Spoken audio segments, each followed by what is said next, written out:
Mall से सामान खरीदना हो या बाजार में जाकर सब्जी या फल खरीदना हो, पेमेंट का सबसे आसान तरीका है यूपीआई पेमेंट, जो कि हम लोग लगातार कभी भी बाजार में सब्जी या फल लेने जाते हैं तो करते हैं। लेकिन इसका दूसरा पक्ष ये भी है कि सबसे ज़्यादा यूपीआई फ्रॉड के मामले भी लगातार बढ़ रहे हैं। हम इस चीज़ पर विस्तार से समझेंगे कि ये फ्रॉड कैसे हो रहा है, इससे किस तरह से बच सकते हैं। इसके लिए हमारे साथ बातचीत करने के लिए कामाक्षी शर्मा जी हैं। इनके बारे में थोड़ा सा मैं विस्तार से बता दूं, इंट्रो दे दूं कि इन्होंने 5000 से ज़्यादा केसेस सॉल्व किए हैं। सीबीआई, एसआईटी और पुलिस को असिस्ट करती है। जितने भी फ्रॉड, साइबर फ्रॉड से या साइबर क्राइम से रिलेटेड केसेस होते हैं उसमें मदद करती हैं। इन्होंने जम्मू कश्मीर से लेकर कन्याकुमारी तक 35 दिन में पुलिस ऑफिसर्स को ट्रेनिंग दी है। तो विस्तार से समझेंगे कि हम लोग कैसे साइबर फ्रॉड से बच सकते हैं। तो मैम, सबसे पहले आपका वेलकम है India.com में। जो कि मतलब नॉर्मली होता है कि जो यूपीआई पेमेंट करते हैं हम लोग, तो इसमें जो खामियां तो नहीं है यूपीआई में जो है ऐप में, अगर कहीं यूपीआई पेमेंट अगर हम आज देखें, गूगल से डाउनलोड करें कोई भी यूपीआई एप्लीकेशन, तो आजकल बहुत सारी अवेलेबल है। बात यह है कि आप कौन सी कर रहे हैं। अगर आप ट्रस्टवर्दी कर रहे हैं तो उसमें आप बच सकते हैं, लेकिन कुछ एप्लीकेशंस ऐसे भी हैं जो आपको प्रॉमिस करते हैं कि शॉर्ट पेमेंट मोड मिल जाएगा, या आप हमारी एप्लीकेशन डाउनलोड करिए आपको कुछ कैशबैक मिलेगा। इंस्टाग्राम पे जब आप स्क्रॉल करते हो तो लगातार कुछ एप्लीकेशंस के प्रमोशंस आते रहते हैं कि आप इस एप्लीकेशन को डाउनलोड करिए, इस पे कैशबैक ज़्यादा है। तो वो सारी जो एप्लीकेशंस होती हैं जो इतनी फेमस नहीं है और जो नई नई मार्केट में आती हैं, वो ट्रस्टवर्दी नहीं होती हैं। लोग उसे जाके डाउनलोड करेंगे, उसमें पेमेंट करेंगे ये सोच के कि हमें भारी भरकम कैशबैक ऑफर मिलेगा, ये सारी चीज़ें मिलेंगी। वहाँ से उनका डाटा लीक हो जाता है, वहाँ से वो अनसेफ चीज़ें स्टार्ट होती है। अभी रिसेंटली आईआईटी कानपुर की रिपोर्ट भी आई है, उसमें बताया जो टोटल साइबर क्राइम है उसमें 47% जो क्राइम हो रहा है यूपीआई के जरिए हो रहा है जी। तो मतलब इस तरह के क्राइम रेट कंटिन्यू बढ़ते जा रहे हैं। वो कैसे हो रही है वो चीजें? उसका मेन लॉजिक ये है कि आज की डेट में हमें जहाँ भी पेमेंट करनी है, कहीं भी हम पेमेंट करते हैं तो हम यूपीआई से करते हैं। अगर कोई आज की डेट में हमसे ओटीपी मांग रहा है तो वो पैसा भी मतलब बहुत ज़्यादा चांसेस हैं कि वो यूपीआई से ही जाएंगे, क्योंकि ऐसा नहीं है कि आप बैंक अकाउंट में डिटेल्स वगैरह डाल रहे हो। तो वो एक बहुत जल्दी, जितना हमारे लिए आसान बन गया है ना कि बस एक क्लिक करा, अपना पासवर्ड डाला, ये सारी चीज़ें करी और पेमेंट डन, उतना ही क्रिमिनल्स भी ये बात को समझ रहे हैं कि इंसान से अगर पैसा लेना है तो वो 2 सेकंड के अंदर अंदर उसे मैन्युपुलेट करके या किसी भी तरीके से, तो सबसे आसान तरीका है कि यूपीआई से पेमेंट कराई जाए। हाँ, वो ठीक है। जैसे अभी फिशिंग करके एक शब्द आया नया, तो ये फिशिंग कैसे होता है? मतलब एग्जैक्टली जो फ्रॉड करते हैं उन लोग कैसे करते हैं ये? देखिए, फिशिंग का मतलब है कि आप कुछ और अपने आप को प्रेजेंट कर रहे हैं रियलिटी के अलावा। अब होता क्या है, बहुत बार आपके पास आपका यूपीआई है, आपका वो आपके जीमेल अकाउंट से लिंक्ड होता है, तो बहुत बार आपके पास ईमेल आती है आज के टाइम पे कि आपका ये अकाउंट है। जैसे अगर बाई चांस आप गूगल पे यूज़ कर रहे हैं या पेटीएम यूज़ कर रहे हैं, तो आप पे मेल आएंगी कि आपका अकाउंट बंद होने वाला है, आप या तो केवाईसी करिए या रीवेरिफिकेशन करिए या इस लिंक पे जाके अपने डॉक्यूमेंट्स अपलोड करिए। तो वो जो मेल्स आती हैं वो मेल फिशिंग होती है। वो एक्चुअल में जो यूपीआई, अगर जैसे बात करें पेटीएम वगैरह वालों ने नहीं भेजी होती है, वो क्रिमिनल्स भेजते हैं, लगातार लोगों को टारगेटेड करते हैं। वो रिसेंटली अभी ई चालान से रिलेटेड लिंक भेजा गया जो कि फ्रॉड था, तो ये कैसे पहचानेंगे कि जो चालान का लिंक आया है वो असली है या नकली? जो भी लिंक आता है, अगर वो गवर्नमेंट की साइट से आ रहा है तो उसमें लास्ट में होगा gov.in। ओके। हाँ, लेकिन जो वैसे आते हैं .com वाले, ये सारी चीजें, क्योंकि आज की डेट में आपने GoDaddy वाला ऐड देखा है कि लोग अपने बिजनेस ऑनलाइन ले आते हैं। अब इसमें चीज क्या होती है कि आप वहां गए, आपने डोमेन खरीदा, पेटीएम डोमेन अवेलेबल नहीं था या गूगल पे अवेलेबल नहीं है क्योंकि वो ऑलरेडी कंपनी के पास है, लेकिन वो क्या करेंगे, पेटीएम में $T वाला ले लेंगे, वो छोटी सी स्पेलिंग चेंज, और वहां पे उन्हें पता है कि लोग जो है वो इतने उससे नहीं देखते हैं कि हाँ बिल्कुल करेक्ट स्पेलिंग है या नहीं है, और वो डोमेन खरीदेंगे। उस डोमेन से फिर वो अपनी ईमेल आईडीज भी लिंक करेंगे और वो इस तरीके से कुछ ईमेल आईडी बना देंगे लाइक ankush@paytm.com, और जो पेटीएम है वो उसकी स्पेलिंग में थोड़ा इशू होगा, और वो हम लोग इतने ध्यान से चेक नहीं करते। हम सोचते हैं अरे हमारा अकाउंट बंद होने वाला है, हम जल्दी जल्दी उसे खोलेंगे, उसमें अपना यूपीआई पासवर्ड वगैरह सब कुछ डाल देंगे, और जैसे ही डालेंगे वैसे ही हमारी सारी डिटेल्स चली गई और हमारा अकाउंट जो है वो ऑटोमेटिकली हैक हो गया। अभी फिनेंस मिनिस्ट्री में जो रिपोर्ट भी आई उसमें 2021 में लगभग 77,000 जो मामले आए थे, उसके बाद लगभग में फिर 2022 में 84, अभी जो है 2023 की रिपोर्ट है कि 95,000 केसेस, जो कि ये डेटा बता रहे हैं। तो ये एक्चुअल है कि इसके अलावा भी चीजें और भी होती है जो रिपोर्ट नहीं हो पा रही है? नहीं सर, ये डाटा एक्चुअल नहीं है, इससे बहुत ज़्यादा हम कह सकते हैं, मतलब मल्टीप्लाई करें तो काफ़ी ज़्यादा हैं जो क्राइम हो रहे हैं आज की डेट में। अगर आप एज अ नॉर्मल पर्सन भी किसी से पूछोगे ना, तो हर किसी के नोन में कोई ना कोई ऐसा है जिसके पैसे चले गए हैं। तो जो डाटा है वो इससे कहीं ज़्यादा है, पिक्चर काफ़ी बड़ी है। बट दिक्कत ये है कि कंप्लेन इसलिए भी रजिस्टर्ड नहीं हो पाती है क्योंकि जैसे मैं बताया कि मैं पुलिस और ATS इन सब के साथ काम करती हूँ। अगर मेरे कल को 5,000 रुपये गए हैं, मैं जाके कंप्लेन करूँगी, तो पुलिस ऑफिसर भी एक बार सोचेगा कि अगर इसके पैसे जो हैं वो असम, बिहार इन सारी जगहों पे गए, तो 5,000 रुपये के लिए ना तो उन्हें गवर्नमेंट अलाउ करेगी कि वो यहाँ से वहाँ तक ट्रैवल करके जाएं, और ना वो खुद से इतना अफोर्ड करेंगे, और ना विक्टिम खुद सोचेगा कि मैं इसमें इन्वेस्ट करूँ 5,000 रुपये की जगह 20-25,000 रुपये तो इन लोगों को आने जाने में ही लग जाएगा। तो वो इस वजह से काफ़ी लूप होल्स आ रहे हैं जिनका फायदा साइबर क्रिमिनल्स उठा रहे हैं, और इस वजह से जो नंबर है डे बाय डे इंक्रीज हो रहा है। क्योंकि मैं अभी जो मामले देखे, अभी मैं बताया आपको 47% जो सेकंड नंबर पे सबसे ज्यादा UPI के थ्रू हो रहे। क्रिप्टो के मामले देखे इतना ज्यादा नहीं है ना, क्रिप्टो के या ऑनलाइन जो सोशल मीडिया के थ्रू हो रहे, ये भी जो फ्रॉड हो रहे इतने नहीं है जितना कि UPI का है। हाँ जी, उसका मेन रीज़न ये, जैसे क्रिप्टो वगैरह हो गया, तो उसमें ना हम लोग इतना इंटरेस्ट नहीं लेते। नॉर्मल बच्चे होंगे वो एक बार उनके कभी कभी माइंड में आते हैं कि हाँ ये चीज़ जो है बहुत ऊपर जा रही है, लेकिन अगर आम जनता की बात करें, कोई नॉर्मल पर्सन है, नॉर्मल ऑफिस जा रहे हैं, तो वो लोग उस चीज़ में इतना इंटरेस्ट नहीं लेते, वो लोग अभी भी बैंक और उसमें सीमित है। सेकेंडली जो UPI है वो आजकल हमारे पास एक ही पेमेंट ऐसा मोड है जो हम सब कंफर्टेबल होते हैं। अगर कोई हाउसवाइफ भी शॉपिंग कर रही है तो वो भी UPI आज की डेट में प्रेफर करती है कि मैं ऑनलाइन पेमेंट करूंगी तो मुझे डिस्काउंट मिलेगा। बिल्कुल, जो भी ऑनलाइन प्रोडक्ट ऑर्डर भी कर रहे तो हम सब वही करते हैं। अगर जोमेटो, स्विगी की भी बात करें तो बहुत सारे बार तो ऐसा होता है कि अगर हम cash on delivery option select करते हैं तो हमारा कूपन कोड इनवैलिड हो जाता है। तो इसीलिए जो UPI है वो हम हर जगह यूज कर रहे हैं, और उसी वजह से उसमें जो फ्रॉड्स हैं वो बढ़ रहे हैं। मेलवेयर के थ्रू भी फ्रॉड हो रहा है, ये कैसे होता है? मेलवेयर के थ्रू फ्रॉड कैसे हो रहा है? मालवेयर के थ्रू इस तरीके से होता है कि जैसे आपको वर्क फ्रॉम होम का ऑप्शन आया, कि आपको वर्क फ्रॉम होम करना है। आजकल व्हाट्सएप पे, टेलीग्राम पे रैंडमली अलग नंबर से मैसेजेस आ जाते हैं, और वो नंबर होते हैं वर्चुअल नंबर। वर्चुअल नंबर इस तरीके से होते हैं कि जैसे आप अपने फ़ोन में एक एप्लीकेशंस हैं, कुछ एप्लीकेशंस हैं, उन्हें हम डाउनलोड कर लेंगे, हम यहाँ बैठे बैठे किसी भी कंट्री का नंबर खरीद सकते हैं। और उसके बाद क्या करते हैं, वो लोग आपको मैसेज भेजेंगे कि हम अमेजोन से बोल रहे हैं, हम यहाँ से बोल रहे हैं, वर्क फ्रॉम होम करिए, आप ये डॉक्यूमेंट्स वो अपने दीजिए। उसके बाद वो आपको बोलेंगे कि आप एक एप्लीकेशन डाउनलोड करिए। वो जैसे ही आप एप्लीकेशन डाउनलोड करोगे, आपके फ़ोन में ऑटोमेटिकली मालवेयर इंस्टॉल्ड हो जाएगा। उनका मोटिव ही होता है कि आपके फ़ोन में या आपकी ईमेल के ID के थ्रू, व्हाट्सएप के थ्रू किसी ना किसी तरीके से आपको वो एप्लीकेशन डाउनलोड करवाना या वो लिंक पे क्लिक करवाना, सो डैट आपके फ़ोन में मालवेयर आ जाए और सारी इन्फॉर्मेशन, डाटा जो है वो बाईपास हो जाए। अच्छा, एक चीज़ और था कि एक वर्ड जो काफ़ी टाइम से मैं भी सुनती हूँ, विशिंग करके, एक विशिंग भी आता है, फिशिंग हुआ, एक विशिंग भी है, तो ये विशिंग क्या है एग्जैक्टली? ये फ्रॉड कैसे होता है? जी देखिए, जैसे एक तो हो गया आपका फिशिंग जिसमें वो बनते हैं, अब आ रहा है वॉइस वाला, कि आज की डेट में आप ये भी देख रहे होंगे कि कोई मेरी आवाज़ सुन के वो एप्लीकेशन से वो वॉइस को कॉपी कर लेते हैं, क्लोन कर लेते हैं। तो इस तरीके से ये एप्लीकेशंस जो हैं वो यूज हो रही हैं ताकि सामने वाले इंसान को बेवकूफ बनाया जा सके। पहले तो ये था कि वो सिर्फ प्रिटेंड करते थे कि वो किसी कंपनी से, इनसे से, अब वो प्रिटेंड करते हैं कि वो आप ही के रिलेटिव हैं।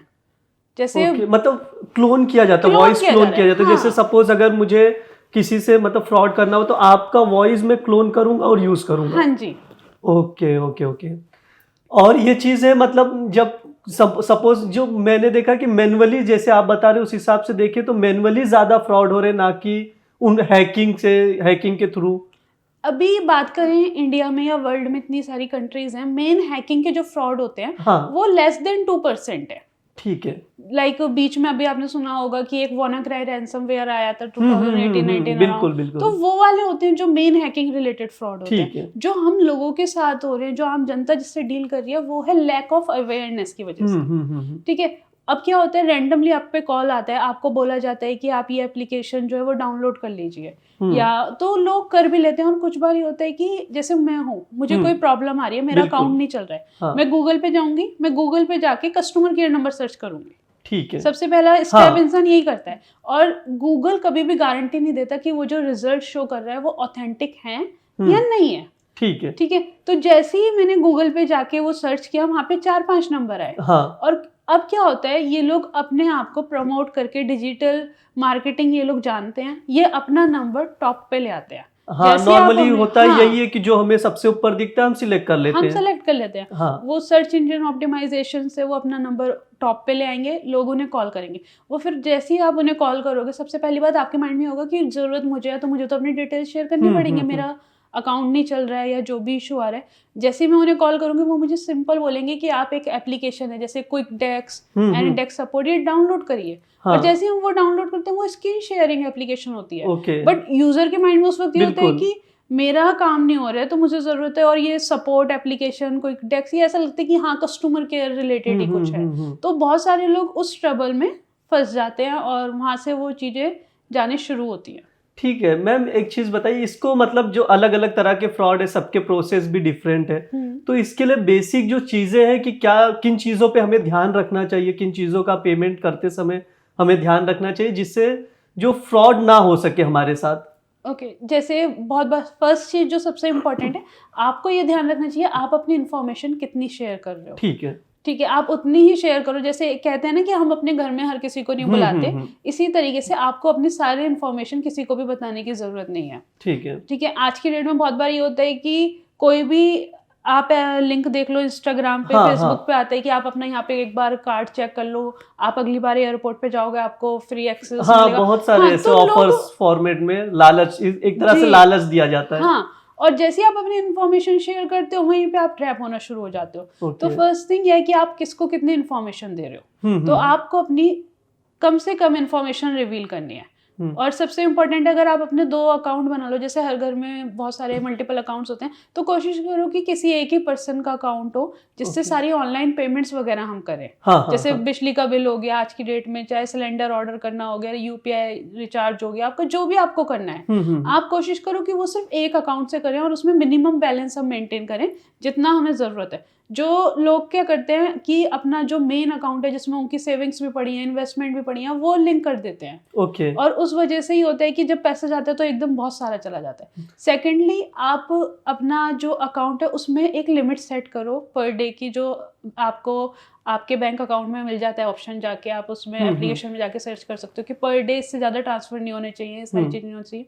ये सारे आप जो है सिक्योरिटी मेजर लीजिए। थर्ड, आप किसी भी दुकान पे जाते हैं, आप पेमेंट करते हैं, तो आज की डेट में आपने ये भी देखा होगा कि वहाँ पे एक बहुत बार स्कैमर आता है और अपना QR कोड वहाँ पे लगा जाता है और उसको उठा हाँ, ये जाता है। काफी मतलब हाँ ये जी। साल से शायद पिछले साल तो सबसे ज्यादा फ्रॉड भी जी। QR कोड वाला ही हुआ था। और इसमें सफर करते हैं स्ट्रीट वेंडर्स। ओके। तो जब भी आप कहीं पेमेंट कर रहे हैं तो एक बार उन्हें दुकान पे खड़े होकर पूछ लीजिए, भैया ये आप ही का नाम से आ रहा है, एक बार बिल्कुल। चेक कर लीजिए। तो आप सिर्फ तभी वो पेमेंट करिए, क्योंकि उसमें स्ट्रीट वेंडर्स जो है वो जो पैन डिटेल्स मांगा जाता है, कभी कभी यूपीआई पिन या बैंक से रिलेटेड डिटेल्स, अकाउंट नंबर, तो ये फ्रॉड जो होते हैं इससे कैसे बचना है? इसमें सबसे पहले आप कोशिश करिए, अगर आपको कोई भी इशू है तो आप अपने बैंक के ब्रांच में जाके ही सॉल्व करवाइए। ठीक है। सेकेंडली, कोई भी रैंडम एप्लीकेशन डाउनलोड मत करिए। आप एप्लीकेशन जाइए, जब आप बाई चांस किसी का ICICI का अकाउंट है, बिल्कुल। ठीक है, उसे अपना वो रहे कि अब उसे ऑनलाइन शिफ्ट होना है या ये सारी चीज़ें, तो एक बार जो एप्लीकेशन आप डाउनलोड कर रहे हैं उसके रिव्यूज़ देखिए कि ये ऑथेंटिक है या नहीं है। कितने टाइम पुराना बना हुआ है वो देखना इंपॉर्टेंट है, क्योंकि अगर नया नया बना है तो हो सकता है कि किसी क्रिमिनल ने अभी बना के डाला हो। उसके रिव्यूज़ देख लिया आपने, कितने टाइम पुराना है, कितने मिलियंस डाउनलोड है। ऐसा नहीं है कि कोई इतना बड़ा बैंक है और उसके डाउनलोड जो है वो कुछ हज़ारों में होंगे, उसके मिलियंस में ही होंगे। तो ये सारी चीज़ें आपको चेक करनी है किसी भी एप्लीकेशन को डालने से पहले। और जब आप उस एप्लीकेशन को फिर डाउनलोड करेंगे तो आप उसके बाद आप उसमें फिर भी एक बार आप प्रिकॉशन मेजर की वजह से चेक कर लीजिए उसकी स्पेलिंग ठीक है या कुछ गड़बड़ तो नहीं है। उसके बाद ही आप उस पर ट्रस्ट होकर अपना जो भी आपको KYC वगैरह करनी होगी बैंक की, वो आप वहाँ पे कर सकते हैं। एक जो नॉर्मल से सवाल था, मतलब जैसे मेरे साथ कोई चीज फ्रॉड हो गया, मेरे पैसे कट गए, 20,000 कट गए, 30,000 जो भी है, तो मैं सबसे पहले क्या काम करूं? वो पैसा अगर मुझे मिलेगा नहीं मिलेगा मुझे नहीं पता, लेकिन मैं उस चीज के लिए क्या स्टेप्स ले सकता हूं इनिशियली? सबसे पहले आपको ऑनलाइन गवर्नमेंट का पोर्टल है www.cybercrime.gov.in। ओके। इस पे जाके आपको कंप्लेन रजिस्टर्ड करनी है। तो वो वहाँ से एक आपको फिर मैसेज आएगा कि आपके नियरेस्ट ये स्टेशन है, और ये आईओ आपके केस के लिए अपॉइंट हो गया, फिर आप वहां से जाके कोऑर्डिनेट कर सकते हैं। ठीक है, मतलब पुलिस स्टेशन जाने की जरूरत है नहीं, इसमें या फिर नहीं, आप डायरेक्टली ऑनलाइन करें तो बेटर रहेगा, क्योंकि पुलिस स्टेशन जाके भी एक रिटन कंप्लेन अगर आप अपने उसके लिए देना चाहते हो तो दे दो, बट ऑनलाइन प्रोसेस बेटर रहता है। ये ऑनलाइन इन लोग करते कैसे, मतलब अगर वो चीजें हैं जैसे फ्रॉड हो गया तो ट्रैकिंग होती कैसे, मतलब एक्चुअली? जैसे अगर फ्रॉड हो जाते हैं तो डिपेंड करता है वो लिंक से हुआ या आपके पास किसी का कॉल आया। ओके। बहुत सारी तरह के क्राइम होते हैं, तो हर क्राइम को डिटेक्ट करने का एक अलग वे आउट होता है। हाँ, लिंक बिल्कुल। से हुआ तो फिर जो ऑफिसर है, जो आपका इन्वेस्टिगेशन ऑफिसर होगा, वो लिंक को डिकोड करेगा किसके पीछे असली लिंक क्या था। ओके। फिर जो लिंक होगा उसमें पता लगता है बहुत बार हमें कि इसमें हमारी सिर्फ परमिशन मांगी गई थी, तो कहीं से हमारा डाटा लीक हुआ होता है। जितने भी ये फ्रॉड होते हैं मैक्सिमम, उसमें कहीं ना कहीं आज की डेट में जो सबसे बड़ा इशू है वो है डाटा लीक का। ओके। आप एक नया सिम खरीद के लाइए, आप वो बिल्कुल। नंबर किसी को मत दो, 2 दिन, तीसरे दिन आपके पास अपने आप कॉल आने लगेंगे, जी सर यहाँ पे फ्लैट बिक रहा है, या अच्छा। यहाँ पे कार बिक रही है, मतलब अलग अलग कस्टमर केयर के आपके ये कॉल पकड़े आते क्यों हैं। नहीं जा रहे, मतलब जो साइबर क्राइम कर रहे इतने ज्यादा फ्रॉड हो रहे, ये रुक क्यों नहीं रहे, वो लोग पकड़े क्यों नहीं जा रहे, क्या मतलब कमी क्या है? कमी है अभी, जैसे हम टेक्नोलॉजी अभी डेवलप ही हो रही है, अभी साइबर चल रहा है, हर रोज कोई नई एप्लीकेशन आ रही है, हर रोज एप्लीकेशन इस तरीके से शिफ्ट होती है कि सामने वाले इंसान के लिए इजी हो यूज करना। ओके। सेकेंडली वो आई, इतने में हमारा एआई भी आ गया, तो अभी तो हम डेवलपिंग स्टेज में है, तो जो हमारे लॉ बने हुए हैं वो बहुत पुराने हैं। ठीक मतलब है। अगर ये लगाइए आप, टेक्नोलॉजी हर सेकंड इंक्रीज हो रही है, लॉ बना हुआ है 7-8 साल पुराना, तो वो लॉ उस पे काम कैसे करेगा? क्योंकि शहर है तो चलो ठीक है, अवेयर है, चीजें थोड़ी थोड़ी देख रहे।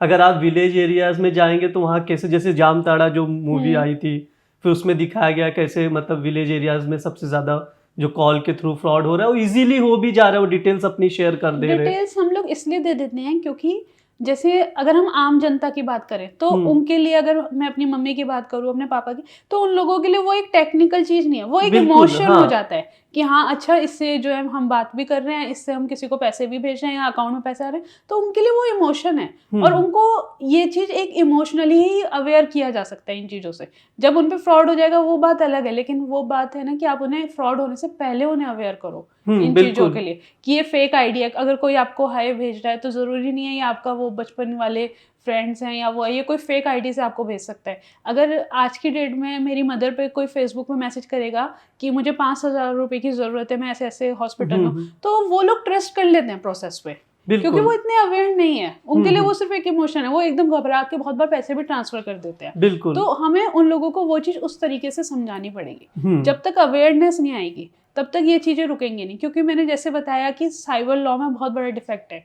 जबकि ये इस तरीके से हो सकता था कि अगर मुझे पता है कि मेरे पैसे आसाम से निकले हैं, मतलब मैं यहाँ पुलिस स्टेशन विजिट करूँ, वो बताते हैं आसाम से निकले हैं, तो वो लोग वहाँ पे जाके कंप्लेन जो यहाँ से ऑनलाइन कंप्लेन रजिस्टर्ड उनके इलाके में होनी चाहिए जहाँ क्रिमिनल्स बैठे हैं। तो ये हो सकता है कि अगर कोऑर्डिनेशन इस तरीके से बेटर बना दिया जाए कि ज़्यादा, अगर पुलिस वालों से जो साइबर सेल हमारे बने हुए हैं इतने सारे, उसमें ये रिस्ट्रिक्शन हटा दी जाए कि आपको इंटर स्टेट के लिए परमिशन लेनी पड़ेगी, सारी चीज़ें लेनी पड़ेंगी, तो उससे रिलीफ मिलेगा। तो जब वहीं पे रिपोर्ट दर्ज होगी जिस एरिया में क्रिमिनल बैठा है, तो वो इजीली है कि हाँ वहां से वो लोग उन्हें पकड़ेंगे और पैसे रिफंड आ सकेंगे। बिल्कुल। तो इस तरीके से जो आईआईटी कानपुर की रिपोर्ट है, जिसका जिक्र मैंने शुरू में भी किया था कि यूपीआई का जो फ्रॉड हो रहा है यूपीआई पेमेंट के थ्रू, उससे हर दूसरा फ्रॉड यूपीआई से ही हो रहा है, आप ये समझ लीजिए। तो बेसिकली जो हम फ्रॉड से कैसे बचे, मैनुअली फ्रॉड से कैसे बचे, सब कुछ हमारी कामाक्षी मैम ने समझाया। तो आप लोग भी इन चीज़ों का ध्यान रखें और ट्रांजैक्शन करते वक्त चीज़ें चेक कर ले कि आप किस जगह पे ट्रांजैक्शन कर रहे, किसे ट्रांजैक्शन कर रहे। तो साइबर फ्रॉड से ये सब चीज़ें जो उपाय हमने ये सेशन में डिस्कस किया, अपनाकर बचा जा सकता है। कामाक्षी मैम, बहुत बहुत शुक्रिया india.com पर आकर इस एपिसोड में जानकारी देने के लिए, लोगों को अवेयर करने के लिए। Thank you.